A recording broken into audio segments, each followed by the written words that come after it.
Part third of mumps and picules. पहले सवाल के अंदर वो पूछ रहा है कि हमारी बॉडी का कौन सा ऑर्गन थर्मोस्टेट कहलाया जाता है, तो इसका सही जवाब है हाइपोथैलेमस। हाइपोथैलेमस ब्रेन का एक बहुत इम्पॉर्टेंट हिस्सा है जहाँ पर इसको master gland of the body भी बोला जाता है, जहाँ से बहुत सारे हार्मोन्स रिलीज़ होते हैं। यही ग्लैंड है जो कि पिट्यूटरी को भी कंट्रोल करता है आपके पास, और ये थर्मोस्टेट होता है क्योंकि यहाँ पे सारे के सारे इसका काम होता है टेम्परेचर को रेगुलेट करना। टेम्परेचर को हमारी बॉडी का, ह्यूमन बॉडी का जो स्टेबल टेम्परेचर होता है, ऑप्टिमम टेम्परेचर जो होता है वो 37 डिग्री सेल्सियस होता है, या फिर आप बोल सकते हो 98.5 फ़ारेनहाइट होता है। तो उसको कंट्रोल करना, मेंटेन करना हाइपोथैलेमस का काम होता है। नेक्स्ट सवाल के अंदर वो पूछ रहा है कि the Uptake of sodium in ascending limb of loop of Henle is controlled by, यानी कि आपके पास ये नेफ्रॉन का स्ट्रक्चर है हमारे पास, ये बोमेंस कैप्सूल है, पीसीटी यानी कि प्रॉक्सिमल कॉन्वोल्यूटेड ट्यूब्यूल है, ये लूप ऑफ हेनले है, ये डीसीटी है, और यहाँ पे आपकी कलेक्टिंग डक्ट होती है। पूछ रहा है कि लूप ऑफ हेनले की असेंडिंग लिम्ब में, ये आपके पास लूप ऑफ हेनले है, ठीक है, ये डिसेंडिंग लिम्ब है और ये असेंडिंग लिम्ब है। अब जिसने नेफ्रॉन का स्ट्रक्चर पढ़ा है उसे पता होगा कि यहाँ पे आपका जो डिसेंडिंग लिम्ब होती है, ये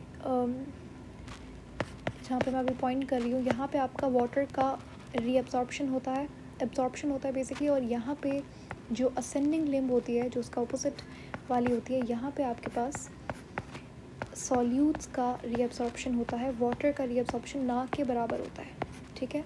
तो जो ascending limb, loop of Henle की जो असेंडिंग लिम्ब है, उसमें अगर आपको सोडियम, जो कि एक तरीके का आयन है, सॉल्यूट है, इसका अपटेक करवाना है, तो ये कंट्रोल कौन सा हार्मोन करता है? एल्डोस्टेरॉन करता है। एल्डोस्टेरॉन आपका एड्रीनल ग्लैंड, जो कि किडनी के बिल्कुल ऊपर होता है, वहाँ से रिलीज़ होता है, उसके कॉर्टेक्स से, ठीक है। अच्छा, किडनी हमारे पास है तो एक ऑर्गन, लेकिन इससे भी एक हार्मोन रिलीज़ होता है जिसे आर्थ्रोपोइटिन बोला जाता है। आर्थ्रोपोइटिन का काम होता है ब्लड प्रोडक्शन के अंदर काम करवाना, ठीक है। एरिथ्रोपोइटिन हम इसे याद करेंगे, किडनी से रिलीज़ होने वाला हार्मोन है, इसका काम होता है, एरिथ्रोपोइटिन का काम होता है ब्लड की प्रोडक्शन करवाना। उसके बाद सवाल ये भी आ सकता है कि एल्डोस्टेरॉन एड्रीनल ग्लैंड के मेड्यूला से रिलीज़ होता है या कॉर्टेक्स से रिलीज़ होता है? तो एल्डोस्टेरॉन कॉर्टेक्स से रिलीज़ होता है। एक और हार्मोन है एपिनेफ्रीन करके, एपिनेफ्रीन आपका मेड्यूला से रिलीज़ होता है, एड्रीनल ग्लैंड के मेड्यूला से रिलीज़ होता है, और इसका काम होता है, वो आपके पास इमरजेंसी हार्मोन है, फाइट एंड फ्लाइट कंडीशन के अंदर रिलीज़ होता है एपिनेफ्रीन, वो भी हम आगे पढ़ेंगे। यहाँ पे डायग्रामेटिकली मैंने यहाँ पे बताया हुआ है कि ये आपके पास नेफ्रॉन है, यहाँ पे आप देख रहे हो ये डिसेंडिंग लिम्ब है, लूप ऑफ हेनले, ये लूप ऑफ हेनले है, ये जो है ये डिसेंडिंग लिम्ब है, ये असेंडिंग लिम्ब है। डिसेंडिंग लिम्ब में वाटर का रीअब्जॉर्प्शन होता है, और असेंडिंग लिम्ब के अंदर सॉल्यूट का रीअब्जॉर्प्शन होता है। सोडियम का रीअब्जॉर्प्शन कंट्रोल कौन करता है? एल्डोस्टेरॉन करता है, जो कि कॉर्टेक्स ऑफ एड्रीनल ग्लैंड से आता है।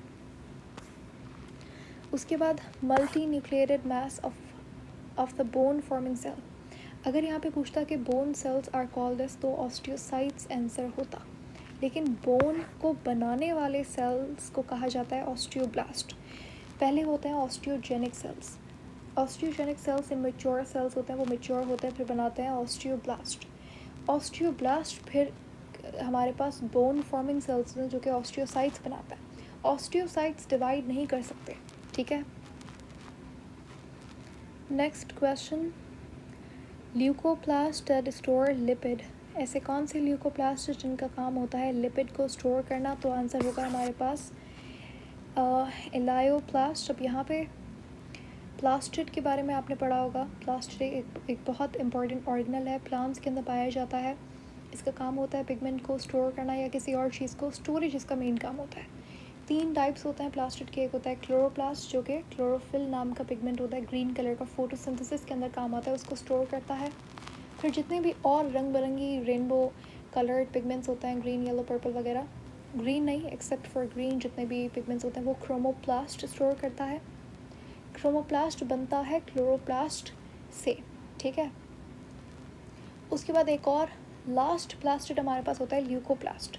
ल्यूकोप्लास्ट के 3 टाइप्स होते हैं, और हर ल्यूकोप्लास्ट डिफरेंट चीज़ को एब्जॉर्ब करता है। एक होता है अमाइलोप्लास्ट, जो कि कार्बोहाइड्रेट को एब्जॉर्ब करता है, कार्बोहाइड्रेट को स्टोर करता है, एब्जॉर्ब नहीं, स्टोर करता है। उसके बाद एक होता है हमारे पास एलायोप्लास्ट। एलायोप्लास्ट हमारे पास लिपिड को स्टोर करता है। एलायो का वर्ड लिपिड के लिए इस्तेमाल किया जाता है।